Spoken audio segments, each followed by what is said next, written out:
वैष्णव सदाचार में हम लोग कहाँ थे? सर्वमाननीय। हमें जो सेवा दी गई हो उसे निपुणता से तथा उत्तरदायित्व के साथ करना चाहिए। हम जिस स्थान पर सेवा कर रहे हैं वह स्थान अथवा वह सेवा उस सेवा के प्रमुख व्यक्ति को सूचित किए बिना छोड़कर हमें नहीं जाना चाहिए। तो जो भी सेवा हमको मिलती है उस सेवा को हमें निपुणता और पूरे उत्तरदायित्व के साथ निभाना चाहिए। जैसे अभी दीपावली आ रही है तो हम लोग दीपावली सेलिब्रेट करते हैं और अगले दिन गोवर्धन पूजा। पिछली बार हम लोगों ने 1 लाख दीपकों से श्री श्री राधा रमन बिहारी मंदिर को सजाया था। तो ये बताने में बड़ी प्रसन्नता हो रही है कि पूरे इस्कॉन वर्ल्ड में पहली बार दीपावली इस्कॉन लखनऊ से शुरू हुई और उसके बाद पूरे इस्कॉन वर्ल्ड में बड़ा उत्साह हुआ। और फिर उसके बाद ईस्ट ऑफ कैलाश में जब भगवान का राम जी आए थे तब उसी तर्ज पर वहां पर भी 1.25 लाख दीपों से सजाया गया। तो अभी अच्छा है ट्रेंड होगा कि दीपावली, क्योंकि दीपावली तो भगवान राम का विशेष उत्सव है। भगवान राम आए थे और हम लोग उसको सेलिब्रेट करते हैं। तो उसी क्रम में हम लोग फिर से 1.25 लाख दीपकों को इस बार सजाएंगे। तो उसमें जैसे पिछली बार आप सबने सेवा की थी, कोई 1100, कोई 2100, कोई 500, कोई 108, कोई 11, जिसकी जो सामर्थ्य थी वो सब अपने साथ घी, दीपक और बत्ती लेकर के आए और आए नहीं, परिवार के साथ सुंदर तरीके से बैठ करके सजाए थे और बहुत ही सफल उत्सव रहा था। और आईजीएफ और माताओं ने बड़ी सुंदर पूरे मंदिर में रंगोली बनाई थी और उस पर दीपक रखे गए थे। पूरा एकदम दिव्य वातावरण था और आप सब लोगों ने मिलकर के जो सेवा की थी उसको सभी लोगों ने उसका आनंद लिया। विशेष रूप से प्रभुपाद जी और श्री श्री राधा रमन बिहारी बहुत प्रसन्न हुए, गौरवित आई। तो इस बार भी हम लोग सब मिलकर के वैसे ही दीपोत्सव की तैयारी करेंगे और अब समय ज़्यादा नहीं, जल्दी आने वाला है। तो हम लोग अभी से तैयारी कर लें और उस दिन भी हम लोग बहुत अच्छे से, हमारा भाव ये था कि हम लोग सारे उत्सव मिलकर के मनाएं और आने वाले समय में हम लोग थोड़ा होली को भी एक अच्छे उस पर रखेंगे कि कीर्तन के साथ बढ़िया सा कीर्तन हो जबरदस्त और नेचुरल फूलों का जो कलर से गुलाल बनाया जाए फूलों के उससे और उससे होली खेला जाए और जबरदस्त कीर्तन हो और कीर्तन के साथ सुंदर मिठाइयाँ हों और मिल करके हम लोग होली उत्सव भी मनाएं। क्योंकि हमारा ये परिवार इतना बड़ा है कि इसमें जितने भक्त आ जाएंगे उतना आनंद बढ़ेगा, है ना। हम लोग ऐसी मानसिकता नहीं रखते कि बस 5 लोग हो गए हम लोग या 50 लोग हो गए या 100 लोग हो गए, बस ठीक लोग, तो अब ज्यादा नहीं, ज्यादा भीड़ हो जाएगी, ऐसा भाव नहीं रखते। हम लोग सोचते हैं कितने अधिक से अधिक लोग आएंगे उतना अधिक से अधिक हम लोगों को और सुख मिलेगा और अच्छा लगेगा। तो ऐसे ही हम लोग होली का उत्सव भी आने वाले समय में मनाएंगे। तो अभी दीपावली है, दीपावली को मनाएं। और दीपावली का भाव ये है कि आजकल हर फेस्टिवल लोग घरों तक सीमित कर दिए, है ना। कि भाई अपने घर में आ गए, बेटा आ गया, बेटी आ गई, पिताजी हो गए और मिल करके लक्ष्मी गणेश का पूजन करके खीले गट्टे खाए, कुछ पटाखे छुड़ाए और हो गई दीपावली, है ना। अभी हम लोग यहाँ सब मिल करके आतिशबाजी चलाएंगे तो आसपास के सब लोग देखेंगे कहेंगे ये आतिशबाजी कहाँ से चल रही है। भाई आप कितने चलाओ, कोई 100 रुपए चलाएगा, कोई 500 चलाएगा, कोई 5000 चलाएगा। आप पता लगा 100 लोग अगर मिलकर के चला रहे हैं, मिलकर के आतिशबाजी चलाएंगे तो चारों तरफ देखेंगे कि आतिशबाजी कहाँ से चल रही है, हो क्या रहा है ना। तो हम लोग मिलकर के उत्सव मनाएंगे और उसमें आनंद भी आता है। अकेले कोई आनंद नहीं है, अकेले हम तो हमारे दो वाली जो भावना है ना अच्छी नहीं है ना। हम लोगों का तो परिवार प्रभुपाद जी बोलते हैं कि ऐसा परिवार बनाया है जिसमें पूरा विश्व समा जाए और समा रहा है और हम लोग देख रहे हैं। तो हम लोग दीपावली का उत्सव भी बहुत अच्छे से मनाएंगे, लेकिन उस उत्सव में भी यही सब सेवाएं हैं कि जिनको जो सेवा दी गई है वो अपनी सेवा को पूरे उत्तरदायित्व के साथ और बड़ी निपुणता के साथ, ऐसा नहीं कि हाँ चलो ठीक है हमको तो करना है कर लो बस, नहीं। जो भी कार्य किया जाए, अगर कोई रंगोली बना रहा है तो उसको रंगोली में दिमाग लगाना चाहिए। पिछली बार में जो इस बार और बारीक और सुंदर और खूबसूरत बनाएंगे, है ना? और उस पर पूरा रिसर्च करना चाहिए, इंटरनेट पर देखना चाहिए और सुंदर सुंदर डिजाइन प्लान करनी चाहिए। खास करके गोवर्धन पूजा वाले दिन, दीपावली वाले दिन, जगन्नाथ रथ यात्रा पर हमारी हर बार रंगोली की छटा अलग दिखनी चाहिए। जब लोग आए देखे, अरे वाह इतना सुंदर, देखते रह जाए। कोई भी एक होता है, एक सेवा निपटाना होता है और एक होता है उत्साह के साथ, प्रेम के साथ, भावनाओं के साथ उसको पूरे हृदय से तैयार करना और भक्तों को, गुरु को और भगवान को आनंद देने के लिए। कोई भी सेवा इस भावना से होनी चाहिए कि इससे हम जो सेवा कर रहे हैं, इससे गुरु, गौरांग और वैष्णवों को आनंद मिले। अपने लिए नहीं, जहां हम लोग संसार में जीते हैं अपने सुख के लिए, तो फिर कभी सुखी नहीं हो पाते। अनंत जन्मों का अनुभव है और इस जीवन का तो अनुभव है ही है कि हम लोग बचपन से जब से पैदा हुए हैं और संभाला तब से क्या सोचते हैं, हम सुखी कैसे हो जाए, और उसी में लगे रहते हैं दिन रात। और फिर भक्ति पूजा करते हैं तब भी इसीलिए करते हैं, मेरा कल्याण कैसे हो जाए, मेरी माला हो जाए, मेरा दर्शन हो जाए, मेरा दीपदान हो जाए, मेरा ये हो जाए, मेरा वो हो जाए, मेरा बस भला हो जाए। तो भगवान कहते हैं नालायक, पहले उधर भी अपने अपना सोचता था, इधर भी अपने अपना सोचता है। तो ऐसा भाव बहुत अच्छा नहीं है। हमें भले ही हम अपने को पीछे रखते हैं। प्रहलाद महाराज क्या बोलते हैं, भगवान ये नरक में जो लोग कष्ट पा रहे हैं, हमें आप नरक में छोड़ दो, इन सब लोगों को आप वैकुंठ का धाम में दो।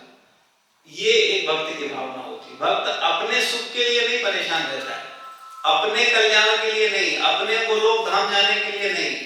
जो वास्तविक भक्त होता है वो सोचता है कैसे सब लोग जाएं। गोष्ठानंदी भक्त इसीलिए बहुत विशेष माने जाते हैं कि वो सबके कल्याण का सोचते हैं। तो हम सब लोगों को भी ऐसा भाव रखना चाहिए कि जो सेवा दी जाए पूरी निपुणता के साथ हो, पूरे उत्तरदायित्व के साथ हो, और जिस स्थान पे जो सेवा दी गई है, जिस सेवा प्रमुख के अंडर में, उसको बिना बताए हमें अपनी सेवा से नहीं हिलना चाहिए। क्योंकि हर सैकड़ों सेवाएं हैं और अभी तो सेवाएं शुरू हुई है, सेवाओं की कोई कमी नहीं है। और हर सेवा को करने का एक सेवा प्रमुख होता है जिसकी देखरेख में वो सेवा होती है। तो जो उसकी टीम में 5-10 लोग हैं, उन सबको क्या चाहिए कि वो उनकी गाइडेंस में मिल करके और कैसे उस सेवा को अच्छा करें, है ना। जैसे रंगोली सेवा में है तो हमारी संगीता दुर्गा माता जी हैं, वो इस भूमिका को निभा रही है सालों से, उनकी टीम भी है, आप सब माताएं भी साथ में मिलकर के करते हैं। तो हम सब लोगों को चाहिए कि नहीं, हम पहले से, और संगीता माता को चाहिए कि वो पहले से अपनी टीम को, रंगोली वाले को, सबको बात करके रखें कि हमारे 20 लोग हैं, 25 लोग हैं। और ऐसा नहीं सोचना चाहिए अब ये हम दो, हमारे दो, अब और कोई आना नहीं चाहिए इस टीम में, है ना। ऐसा नहीं, जितने लोग आए, आइए, सबका स्वागत है, सबको मौका दो और प्लानिंग करो। फूलों की रंगोली बने, कलरफुल रंगोली बने, है ना। जैसे इस कलर से पेंट करते हैं, जो कि पता चलता है वो कलर होने के बाद वो रंगोली कई महीनों तक रहती है। तो इस तरीके से हम लोगों को अलग अलग तरह की रंगोली बना करके और सुंदर से अपनी सेवाएं करनी चाहिए। अभिभावक अपने बच्चों का ध्यान रखें, विशेष रूप से पदयात्रा एवं पंडाल में जो बड़े उत्सव होते हैं, तो इनमें बच्चों का ध्यान रखना चाहिए। और खास करके हमारी टीम में कुछ माताएं ऐसी होनी चाहिए, देखो हर माता, कोई सेवा छोटी बड़ी है क्या, सब सेवाएं एक है। अंतर इतना है, सेवा करने की इच्छा तो सबको होती है, लेकिन सेवा करने का अकल भी तो होना चाहिए। भाई आप प्रसाद बनाने की आपकी इच्छा है, आपको नहीं, हम प्रसाद बनाएंगे और हम भगवान को भोग लगाएंगे, और आपको प्रसाद बनाना आता नहीं। प्रसाद बनाने का मतलब दाल रोटी सब्जी बनाना नहीं होता। प्रसाद बनाने का मतलब होता है कोई भी प्रसाद पाए तो बस उंगलियां चढ़ता रह जाए, ऐसे भावना के साथ प्रसाद करना चाहिए। खाली काम ही निपटाना चाहिए, यहाँ बस 3 छौंका मारा तो हो गया, बस हाँ चलो बस ठीक होगा, ये भाव अच्छा नहीं है। हमें जब भी कुछ सेवा करें तो बहुत ऐसे ही हर माता में कुछ न कुछ विशेषता है। कोई बहुत अच्छा प्रचार कर सकता है तो उसे प्रचार करना चाहिए, कोई बहुत अच्छी रंगोली बना सकता है तो उसे रंगोली बनानी चाहिए, कोई बहुत अच्छा बच्चों की देखभाल कर सकता है तो वो बच्चों को केयर करना चाहिए। तो जिसकी जिसमें रुचि है और जो जिसके योग्य है, यानी जो उसमें डील कर रहा है, तो उसको वो सेवा दी जा सकती है, जिससे कि वो सेवा और अच्छे से हो। तो ये हमेशा ध्यान रखना चाहिए, क्योंकि हमारे कॉन्ग्रीगेशन में जिनके छोटे बच्चे हैं उनको ध्यान रखने के लिए एक टीम होनी चाहिए जो कि बच्चों को केयर करे, क्योंकि भीड़ भाड़ में माता पिता अपनी सेवाओं में लगे हुए हैं और बच्चे अपन कर रहे हैं। और आज के समय में बच्चों पर ध्यान रखना बहुत जरूरी है, क्योंकि वातावरण भी ठीक नहीं है और जो परिवेश है वो भी बहुत अच्छा नहीं है। तो हमारे जो भी बच्चे हैं, छोटे बच्चे हैं, माताएं हैं, प्रभु जी हैं, उनको बहुत मर्यादित और गाइडेंस में रहकर के ही उनको एक्टिविटी करनी चाहिए, क्योंकि ये समय का बड़ा खराब प्रभाव है। इसमें कौन बच्चा जाने जाने में क्या गलती कर बैठे और वो अपने मान सम्मान और स्थिति से गिर जाए, तो इसका ध्यान रखना हम सब लोगों का कर्तव्य है। आप अपनी महत्वपूर्ण वस्तुओं तथा धन के लिए स्वयं उत्तरदायी हैं। आपको जितने धन की आवश्यकता है उतना ही लेकर आए तथा उसका उचित ध्यान रखें, खास करके पर्स है, मोबाइल है, चेन है, क्योंकि आप लोग देखते हो कई बार जब उत्सव होते हैं, जब हजारों लाखों लोग आते हैं तो उनमें चोर लोग भी आते हैं, वो पर्स खोल करके मोबाइल निकाल लेते हैं। ऐसी अपने मंदिर में कई घटनाएं घटी। मतलब आप पर्स पकड़े हो, आपका पर्स का चेन खोलेंगे और उसमें से मोबाइल निकाल लेंगे। तो इस तरीके से हम लोगों को कोशिश करना चाहिए, खास करके सोने के आभूषण नहीं पहनने चाहिए, खास करके जब भीड़ भाड़ का समय हो। और वैसे भी हमें किसे दिखाना है, हम लोग बिल्कुल सिंपल सादा जीवन कुछ विचार रखें। आप जब जाते हैं किसी फंक्शन पार्टी में तो पहन जाइए, लेकिन भीड़ भाड़ वाले इलाकों में ये सब नहीं करना चाहिए। रहने वाले स्थान को छोड़ने से पूर्व इस बात की जांच करने की कोई वस्तु छूट न जाए। विशेषकर माताओं की भीड़ के स्थान में नहीं जाना चाहिए। मर्यादा का हमेशा ध्यान रखना चाहिए। हमेशा सेवाएं प्रभु जी के साथ करें और माताएं माताओं के साथ करें।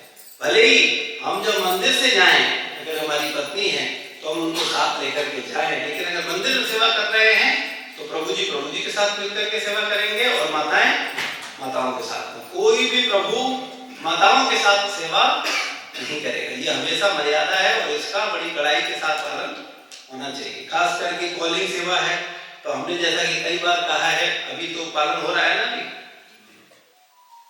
प्रभु जी को कॉल करेंगे और माताएं माताओं को कॉल करेंगी। माताओं को ऐसा पोशाक नहीं पहनना चाहिए जैसा कि दूसरे पुरुषों को चित्त भ्रमित हो। तो हमको बहुत ही मर्यादित वस्त्र पहनने चाहिए, जैसे माताओं को साड़ी पहननी चाहिए और प्रभु जी को धोती कुर्ता पहनना चाहिए।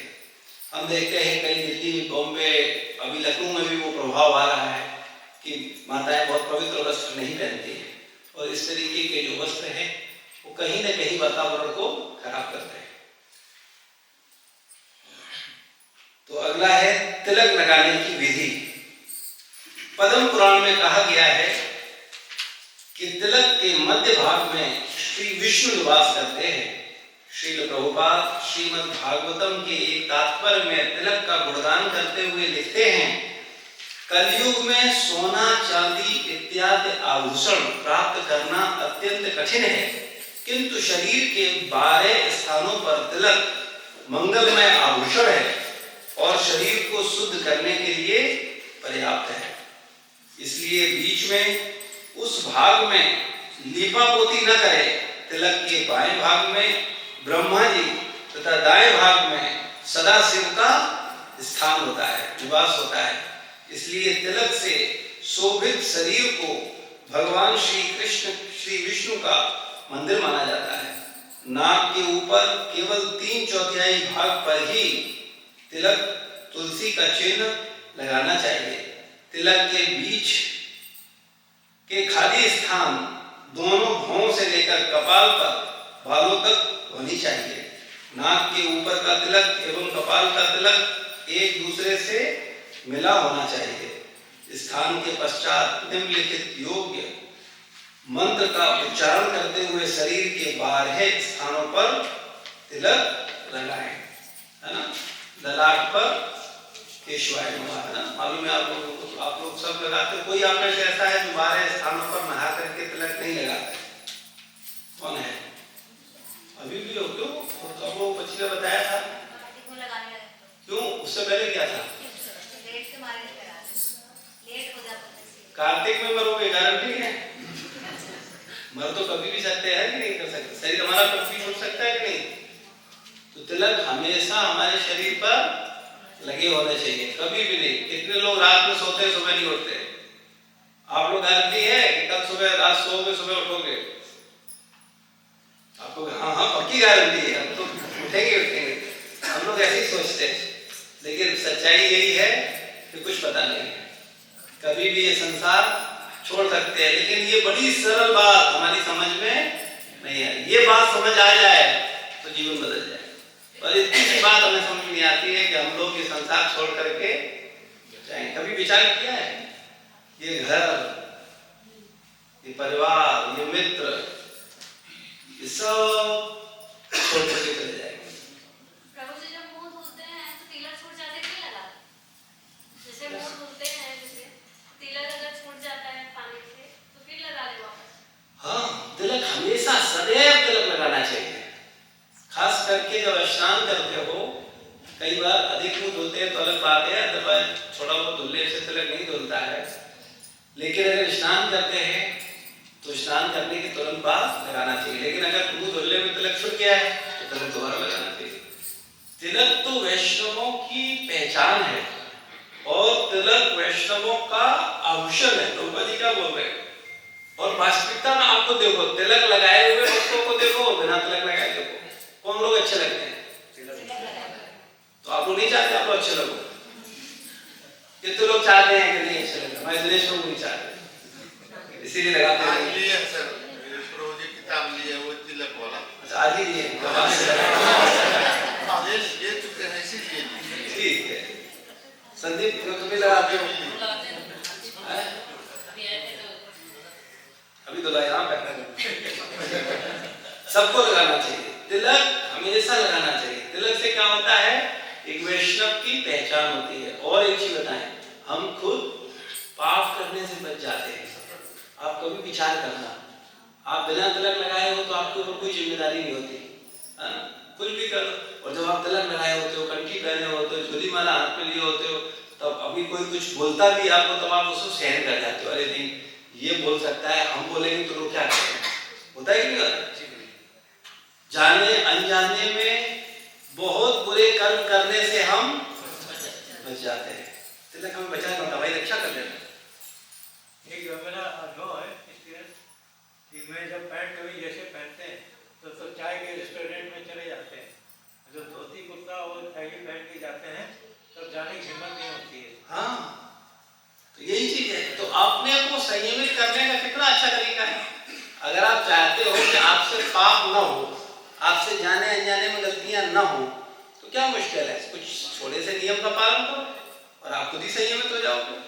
भाई धोती कुर्ता तिलक लगाओ, 4 नियम पालन करो, भगवान को भोग लगा कर प्रसाद खाओ, बस अपना आचरण बदलो। हम तो कई बार बोलते हैं, हम लोगों को सबको कुछ न कुछ सेवा करनी चाहिए। आप लोग, यही प्रॉब्लम है, आप लोग कोई भी निम्न सेवा नहीं करते और इसलिए आप में से किसी भी व्यक्ति का इनकार कम नहीं होता, बल्कि एक दूसरे को मानते हो हम तो बहुत बड़े वैष्णव हैं।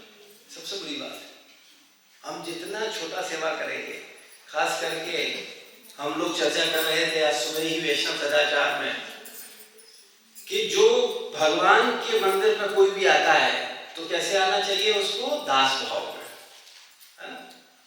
भगवान के द्वार पर और गुरु के द्वार पर, ये 2 स्थान ऐसे हैं जहां व्यक्ति पहुंचे तो अपना अहंकार बिल्कुल छोड़ देना चाहिए, है ना? और नानक देव जी ने तो गुरुद्वार को गुरुद्वारा ही बना दिया, है ना? गुरुद्वारा सुनते हैं आप लोग? गुरुद्वारा का मतलब क्या है?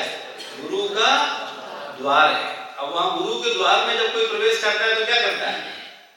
बड़े बड़े सेठ आते हैं और क्या करते हैं? लोगों के जूते साफ करते हैं। करते हैं कि नहीं करते? क्यों करते हैं? लोगों को खुश करने के लिए, गुरु को खुश करने के लिए। कॉन्सेप्ट क्लियर होना चाहिए। हम लोग लोगों को खुश करने के लिए काम करते हैं, यही प्रॉब्लम है।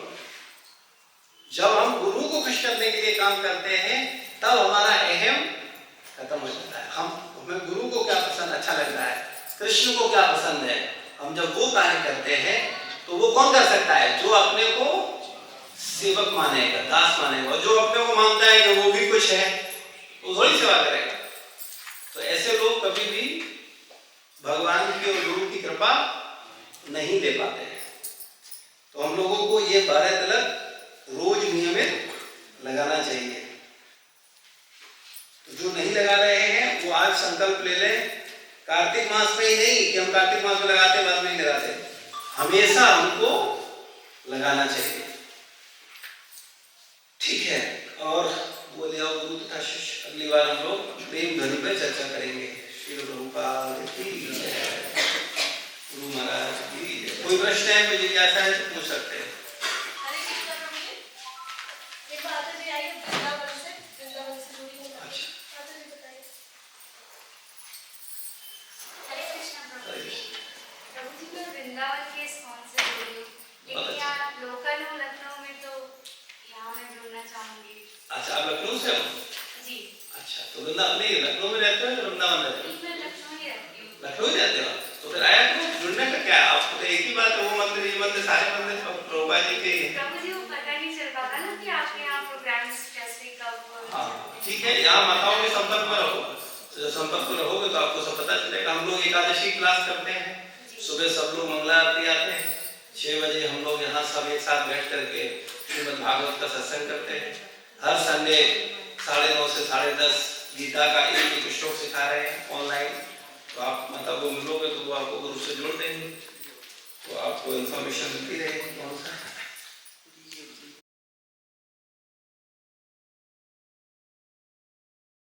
निष्णात होना चाहिए जिससे वो शिष्य की सारी जिज्ञासाओं का उत्तर दे सके। हो गया, हो गया।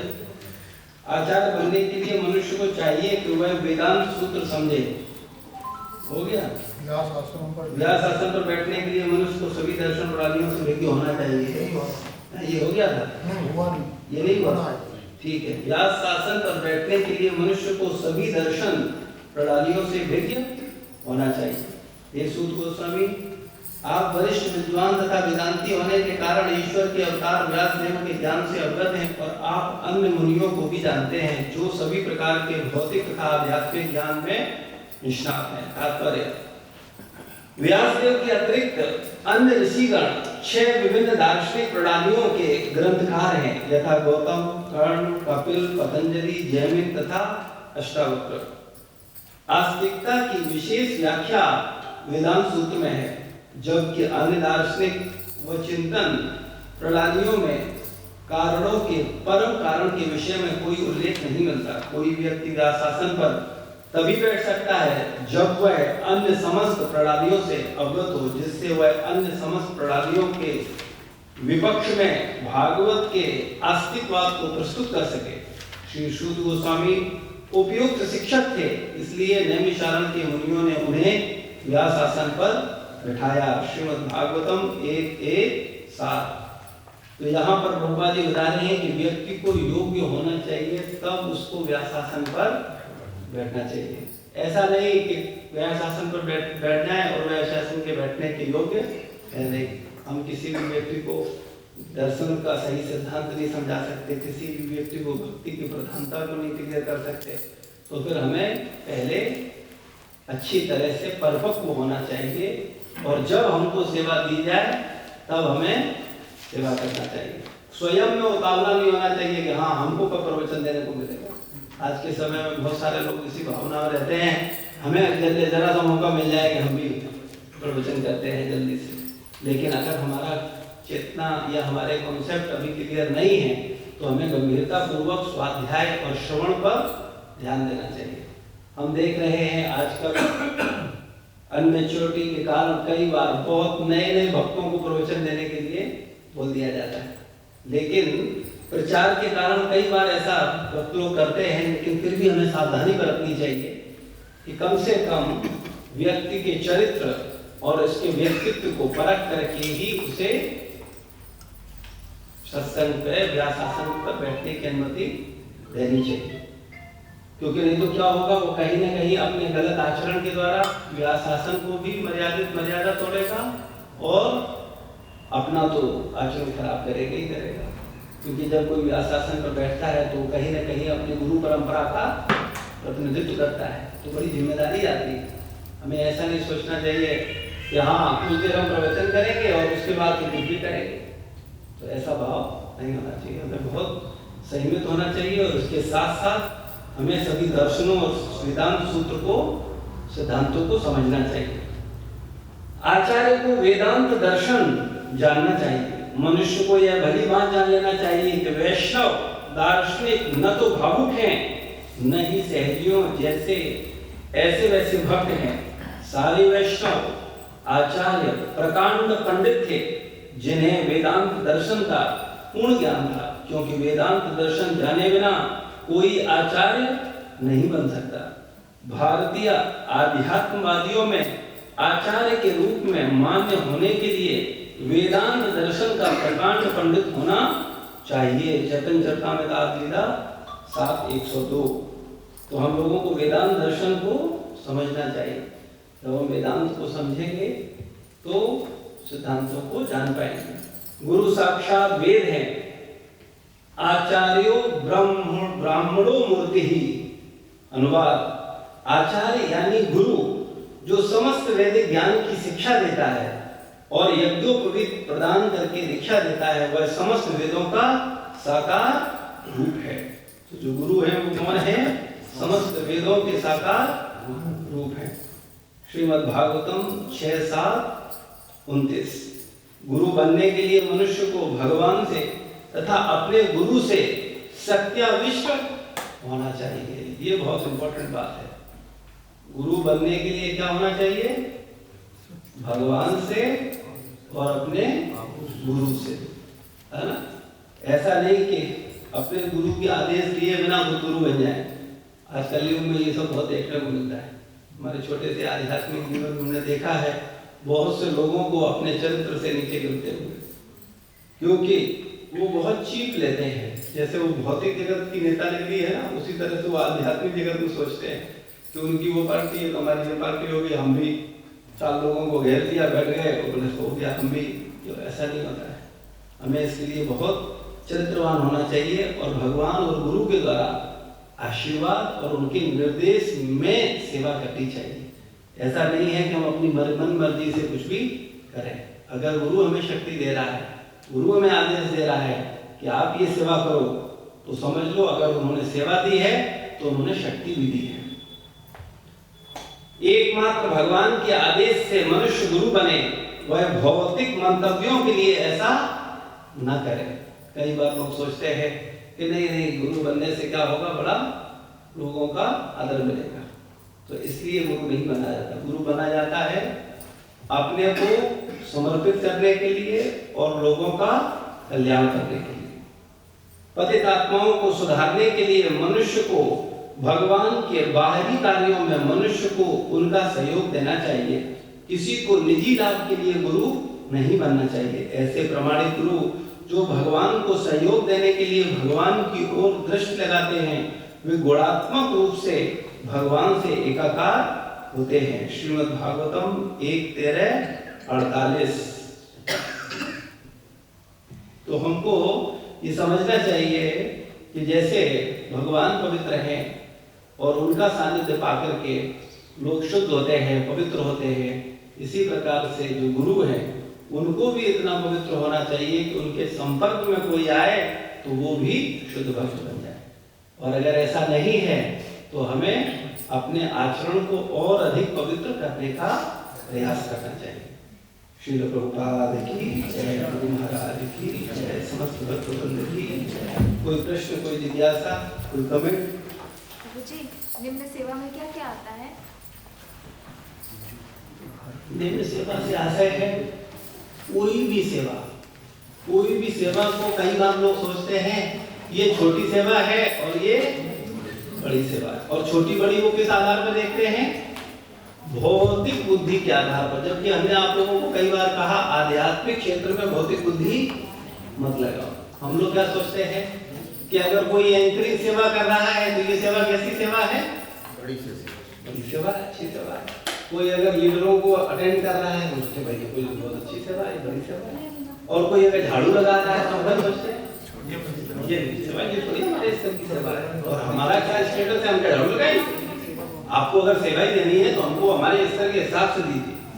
कई बार हम इस तरीके की भावना रखते हैं, लेकिन इस तरीके की भावना कम से कम मंदिर के अंदर और गुरु के द्वार पर, ये दो स्थान पर हमें ऐसी भावनाएं नहीं रखनी चाहिए। हमें वहां पर पूरा अहंकार त्याग करके गुरु और कृष्ण के द्वारे पर एक सेवक की भांति सेवा करनी चाहिए।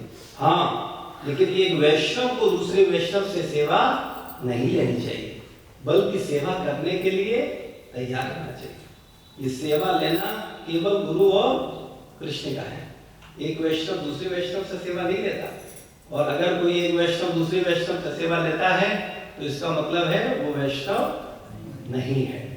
हमेशा एक बात समझनी चाहिए, हम हमेशा दूसरों को सर्व करते हैं, दूसरों की सेवा करते हैं, लेकिन हम उनसे सेवा नहीं लेते। लेकिन केवल गुरु और कृष्ण हम पर क्यों सेवा लेते हैं? हमको शुद्ध करने के लिए, हमको पवित्र करने के लिए। हमारे अंदर जब सेवा होगी तो हमारे अंदर आसक्ति आएगी, तो इस भावना से हमें करना चाहिए। हमको एक भक्त बता रहे थे कि एक व्यक्ति बोल रहा था दूसरे भक्त से, ऐसा करो तुम जरा हमारे जूते स्पॉन्सर कर दो, तो दूसरा बोला तो हमको कुर्ता स्पॉन्सर कर दो। तो उसने आगे बोला, बोले प्रभु जी क्या वैष्णव सेवा कर सकते हैं? तो बोले उसने ऐसे ऐसे बोला, तो मेरी शिष्टाचार नहीं है। एक वैष्णव को दूसरे वैष्णव से किसी भी प्रकार से सेवा लेने का भाव नहीं रखना चाहिए, बल्कि एक वैष्णव को दूसरे वैष्णव की सेवा करने के भाव में रहना चाहिए। जब करने का भाव रहेगा और लेने का भाव नहीं रहेगा तो वहीं आध्यात्मिकता उत्पन्न हो जाती है। ठीक है, केवल सेवा गुरु और कृष्ण ही कर सकते हैं, बकाया की सेवा हमें लेनी नहीं चाहिए। भक्त तो वैष्णव सोचते हैं, वैष्णव भी सोचते हैं ऐसा कि नहीं हम इनकी नहीं करेंगे, उनकी करेंगे, लेकिन एक अगर कोई सच में वैष्णव है तो वो क्या करेगा? वो दूसरों का सेवा नहीं लेगा। ठीक है, ये हमें हमेशा ध्यान रखना चाहिए। और कोई प्रश्न? शक्त्याभिष्ट का मतलब है शक्ति, जो शक्ति देते हैं। अगर शक्त्याभिष्ट का मतलब है जब शक्ति मिलती है तब वो शक्त्याभिष्ट होता है, उसके अंदर गुरु का शक्ति आ जाता है, उनकी शक्ति के कारण वो कर पाता है। जैसे आप देखते हो श्रील प्रभुपाद जी 70 साल तक प्रयास करते रहे, तो कोई ऐसा नहीं हुआ था कि उनको अमेरिका में किसी पार्क के नीचे कीर्तन करते हुए उनको ज्ञान मिल गया था। भागवत की टीका लिख कर के गए थे, भागवत अपने साथ लेके गए थे, और 55 में संन्यास ले लिया था। संन्यास कब लिया था उन्होंने? और 55 से 70 साल तक कितना होता है समय? 15 साल में प्रभुपाद जी के कोई शिष्य थे? एक व्यक्ति नहीं था समर्पित। 15 साल में, थोड़ा विचार करना है इस बात पर, 15 साल प्रचार किया और एक समर्पित शिष्य ऐसा नहीं था जो उनके साथ कहता कि आप अमेरिका जा रहे हो हम आपके साथ चल रहे। लेकिन 70 साल के बाद अपने गुरु को प्रसन्न करने के लिए, उनके गुरु ने कहा था पाश्चात्य जगह जाओ प्रचार करो, तो जब 70 साल बाद वो जाते हैं तो गुरु के आशीर्वाद से वहां पर उन्हें उतने समर्पित भक्त मिलते हैं कि भारत के होकर के भारत में 15 साल भी एक आदमी नहीं मिला, और वहां इतने सारे भक्तों को वो लेकर के आते हैं अपने साथ, और भारत में देख करके फिर हम लोग कहते हैं हाँ ये गुरु जी कुछ ठीक है। हम लोग तो ऐसे ही नालायक हैं, नंबर 1 है ना, और आशीर्वाद नहीं है और कोई बात नहीं है, हम आप सबकी बात कर रहे हैं। आप सब इसी तरह की मानसिकता के लोग हो, चमत्कार को नमस्कार करने वाले, तो ये कोई अच्छा भाव नहीं है। तो प्रभुपाद जी जब वहां से लोगों को लेकर के आए तब कहा अरे विदेशी भक्त ये सब सर मुड़ाए, कोई इनकी मालिश कर रहा है, कोई खाना खिला रहा है, कोई सर्व कर रहा है, ये क्या हो रहा है? तो जरूर स्वामी जी के पास कुछ है ना। तो फिर भारती बोले अच्छा हम भी दीक्षा दे दो, उनको भी जरा दीक्षा दे दो। तो फिर लाइन लग गई, और वही प्रभुपाद जी पत्रिका छाप रहे थे, बांट रहे थे, प्रचार कर रहे थे। झांसी में उन्होंने स्थापना करी तो सब जगह कोई सफलता नहीं मिली।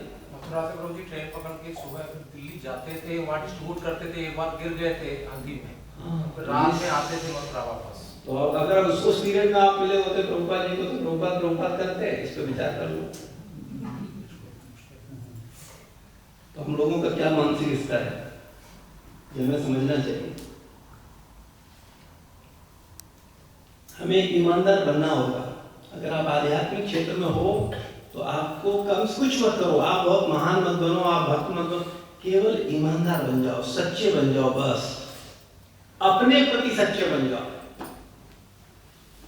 तभी कुछ कल्याण होगा। आध्यात्मिक क्षेत्र में बेईमानी से कुछ नहीं हो सकता, ये मेरा अनुभव है। अगर हम बेईमान रहेंगे तो हमें कुछ प्राप्त नहीं होगा, भले ही हम कुछ भी करें। यहाँ केवल समर्पण से ही कुछ प्राप्त किया जा सकता है, और समर्पण बिना ईमानदारी के व्यक्ति के निश्चलता के हो ही नहीं सकता।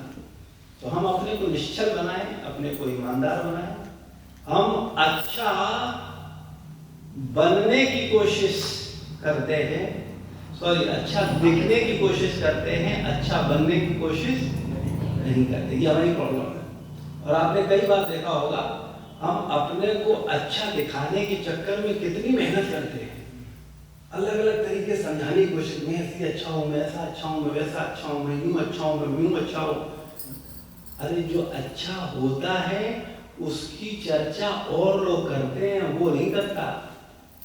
एकलव्य कभी कहने आए थे कि हम बहुत अच्छे शिष्य हैं, बताओ, किसी के कान में कहा था उन्होंने, बिठा के समझाया था कि देखो मेरे जैसा कोई समर्पित नहीं है, मेरे जितना कितना बढ़िया कोई भक्त नहीं है, बोला था उन्होंने? हम लोग चर्चा करते हैं। तो जो सच्चा है, जो ईमानदार है, जो अच्छा है, उसकी चर्चा और लोग करते हैं। और जो धूर्त है, जो दिखा रहा है अच्छा, लेकिन अच्छा बनने की उसकी इच्छा नहीं है, ऐसे मूर्खों को क्या मिलेगा। इसलिए हम सब लोगों को विचार करना चाहिए, हमें अच्छा दिखाना नहीं है, हमें अच्छा बनना है। बस आप अच्छा बनो, अपने अंदर अच्छे गुणों को लाओ, अपने अंदर समर्पित करो, अपने अंदर त्याग करो, अपने अंदर वो चेतना लाओ, अपने आप लोग आपकी अच्छाई को देखेंगे।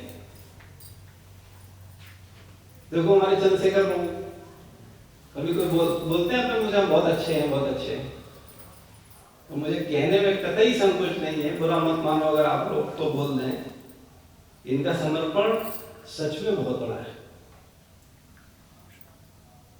ये पेट्रोल पंप पे वर्क करते हैं, कोई बहुत धनी व्यक्ति नहीं है, और अपने जब बात आई कि हम लोग भोजन का प्रसाद का व्यवस्था कर रहे हैं 52 लोगों का, तो उसमें सबसे पहले सेवा करने वाले चंद्रशेखर प्रभु थे। और बताएं आपको, कपटी नहीं है ये, इन्होंने अपने बेटे को समर्पित किया है। इनका बेटा ब्रह्मचारी बनने के लिए दिल्ली जा चुका है, और ये इनके मैंने उसे कहा, मैंने कहा अगर अपने पिताजी से परमिशन लो, अपने घर में पूछो, अगर वो लोग कहेंगे तब हम तुमको भेजेंगे। तो बोला नहीं पापा तो चाहते ही हैं कि वो भक्त बन जाए। फिर बहुत से लोगों ने ध्यान दिया इनको, हाँ अरे किन चक्करों में फंस गए, तुम्हें देख नहीं रहा, तुम अपने बेटे की जिंदगी खराब कर रहे हो, क्या करेगा क्या करके वो, क्योंकि ज्ञान देने वाले बहुत है दुनिया में, लेकिन इनका सच्चा समर्पण है, और चुपचाप आते हैं अपना, और सब देखो कभी ये निम्न से निम्न सेवा करते हैं। हालांकि मुंह पे नहीं बोलना चाहिए, लेकिन चूंकि आपके गुणों को देख के नहीं रहा गया तो बोल दे रहा हूँ, आप सब देखते हो। तो अगर इनके इन गुणों से हम लोग जैसे पत्थर हृदय को द्रवित हो सकते हैं, तो क्या कृष्ण जरूरत नहीं होंगे? तो एक सच्चा व्यक्ति ईमान, उसकी तारीफ और लोग करते हैं, वो नहीं करता। वो खुद कभी ये बता नहीं पाता मैं बहुत अच्छा हूँ, मैं बहुत समर्पित हूँ, मैं तो ये करता हूँ, मैं वो करता हूँ, और मेरी वजह से ही मंदिर चल रहा है, मैं नहीं हूँ ना तो मंदिर देखो तुम्हारा ध्वस्त हो जाएगा। तो ऐसी चेतना रखने वाले कितने दिन सेवा करेंगे और कितने दिन टिकेंगे मंदिर में, ये तो समय ही बताएगा। लेकिन जो सच में सच्चा है, जो अच्छा है, वो बताता नहीं है कि वो अच्छा है, उसकी चर्चा और लोग करते हैं, उसके गुणों की तारीफ और लोग करते हैं। तो हम लोगों को एक सच्चा और अच्छा इंसान बनना चाहिए। हमें किसे दिखा रहे हैं, किसे दिखाएंगे कि हम बहुत अच्छे हैं, बहुत महान हैं, और देखो हम ये हैं, हम वो हैं, ये सब धूर्त लोगों का काम है। तो धूर्तों को भगवान की कृपा नहीं मिलेगी, इसलिए हमें समझना चाहिए। हमें एक सच्चा अच्छा, लोग तुम्हारे बारे में कहेंगे लेकिन बहुत अच्छे भक्त हैं। और कई बार क्या होता है, जब हम बहुत दिखाने की कोशिश करते हैं, बहुत अच्छे, तो जिनको बहुत अच्छा दिखा रहे होते 2-4 लोग बोलते भी हैं कुछ समय के लिए, अरे वो भक्त तो बहुत अच्छे हैं, वो तो बहुत अच्छे हैं, और कुछ दिन बाद वही आते हैं, नहीं प्रभु जी उससे सावधान रहना, वो आदमी ठीक नहीं है। हाँ, मुझे आके बताते हैं कि प्रभु जी उससे सावधान रहना, वो दोगला आदमी है, इधर कुछ बोलता है उधर कुछ बोलता है, उसकी मानसिकता ठीक नहीं। तो बताओ, जिन्हें आप पहचान रहे हो कि दोगले हैं, तो उन्हें कृष्ण नहीं पहचानेंगे। तो हम किनके साथ, हम अपने साथ गलत कर रहे हैं। हम अगर अपना दोगला रूप रखे हैं तो हम किसके साथ गलत कर रहे हैं? किसी और का कोई नुकसान करेंगे, इस पर विचार करना चाहिए। श्री प्रभुपाद की जय, गुरु महाराज की जय, समस्त भक्तवृंद की जय।